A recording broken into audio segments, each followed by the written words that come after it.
La parole au dernier intervenant, M. Cheikh Ben Hmeida, PDG de SEPCO. Merci, Excellence. Je voudrais me présenter rapidement, pour ceux qui ne me connaissent pas. Je suis le fondateur des deux sociétés SEPCO Industrie Mauritanie et SEPCO Industrie Sénégal, qui officient aujourd'hui, dont le nom a été mentionné tout à l'heure, et qui officient entre les deux pays exclusivement dans le secteur pétrolier. J'ai eu une carrière internationale dans un groupe pétrolier, où je viens de là, dont les 5 dernières années comme directeur régional dans mon pays ici, la Mauritanie.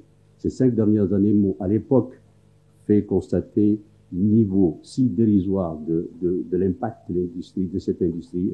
Et à l'époque, dans les années 2007-2012, ça boomait dans le pays.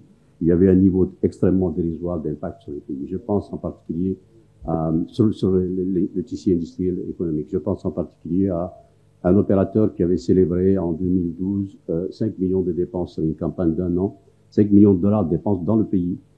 Et figurez-vous que c'est 5 millions sur 300 millions de dollars dépensés sur cette campagne. Donc, moins de 2% de retombées sur le pays. Cela m'a fait réfléchir et donc j'ai décidé de quitter pour créer ma société, à l'époque SEPCO Industrie, SEPCO Oil and Gas, qui a évolué depuis, avec une stratégie très précise qui est de tacler les services à valeur ajoutée, avec une stratégie précise que je ne développerai pas ici, je n'ai pas le temps de le faire, mais qui consistait en 2 points.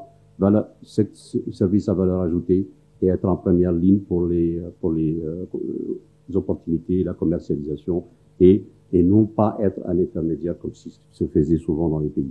Cette société a évolué en 2 sociétés aujourd'hui parfaitement bien connues, où on totalise 200 emplois permanents sur les 2 pays, avec plus de 45 millions de dollars cumulés mentionné tout à l'heure, cumulés d'investissements dans les 2 pays, avec fonds financé par le système bancaire local, aussi bien en Mauritanie qu'au Sénégal, mais aussi avec le concours des 2 agences de promotion. Nous avons bénéficié du concours de la PIM, mais aussi au Sénégal sur l'unité de traitement des bouts de forage sur le MOL 1, financé avec le régime de la PIX.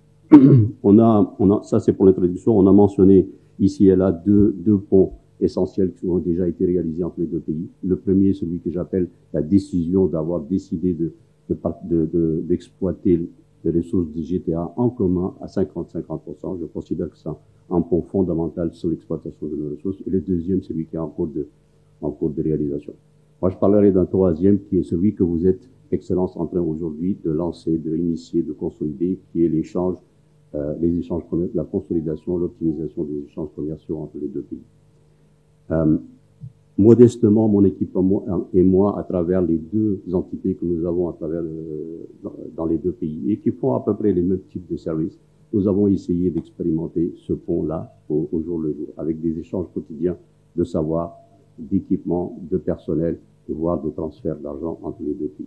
Avec plus ou moins de succès, plutôt moins que plus, parce qu'il y a beaucoup d'obstacles dans ce pont-là auxquels on doit faire face.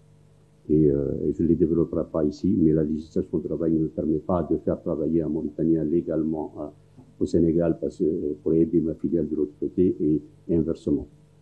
Les TVA, je pense aux TVA pour compte, ils ne sont pas récupérables pour les entreprises d'un côté ou de l'autre.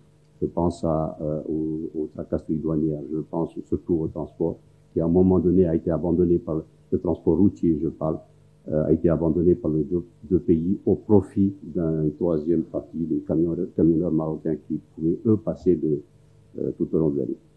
Nous, avec mon équipe, en réfléchissant, nous voudrions promouvoir, et on le fait aujourd'hui, au jour le jour, on le fait dans les forums quand on fait des présentations, promouvoir ce qu'on appelle un contenu régional, et non pas 2 contenus locaux, un contenu régional, qui peut se pratiquer parfaitement dans le cas de la Mauritanie et du Sénégal, et en particulier parfaitement applicable à GTA.